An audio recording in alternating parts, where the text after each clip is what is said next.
ইসরায়েলের সবচেয়ে ভয়াবহ হামলা চালালো ইরান। গেল রাতভর ক্ষেপণাস্ত্র হামলা চালায় তারা।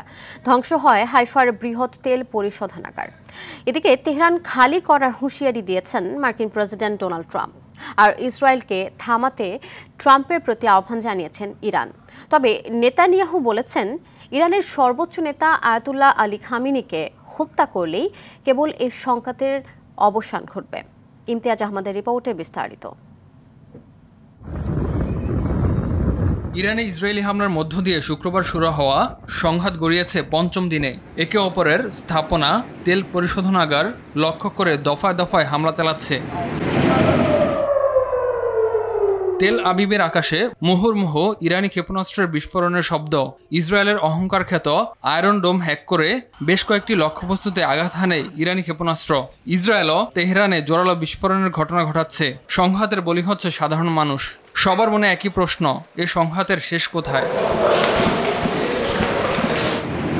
সোমবার মধ্যরাত থেকে ভোর পর্যন্ত ইরানের ছোড়া ক্ষেপণাস্ত্র প্রতিহতে প্রাণপণ চেষ্টা চালিয়ে যাচ্ছে ইসরায়েলি বাহিনী।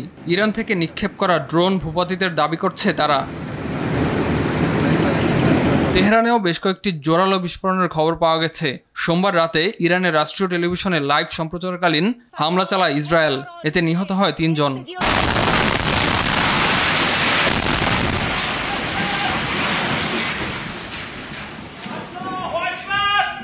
অবিলম্বে সাধারণ মানুষদের রাজধানী তেহরান ছাড়ার আহ্বান জানিয়েছেন মার্কিন প্রেসিডেন্ট। সোমবার নিজের সামাজিক মাধ্যমে দেয়া এক পোস্টে এ আহ্বান জানান প্রেসিডেন্ট ট্রাম্প।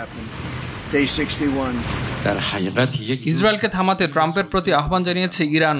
দেশটির পররাষ্ট্রমন্ত্রী আব্বাস আরাকচি বলেন, যদি সত্যি ট্রাম্প চলমান সংঘাত থামাতে চান, তবে ইসরায়েলের উপর যুদ্ধবিরতির জন্য চাপ প্রয়োগই একমাত্র সমাধান। এদিকে বেনিয়ামিন নেতানিয়াহু জানিয়েছেন, ইরানের সর্বোচ্চ নেতা আয়াতুল্লাহ আলী খামেনিকে হত্যা করলেই কেবল সংঘাতের অবসান হবে। অন্যদিকে ইরান কখনোই পারমাণবিক শক্তি অর্জন করতে পারবে না বলে যৌথ বিবৃতি দিয়েছে 7 অর্থনৈতিক পরাশক্তির জোট G7।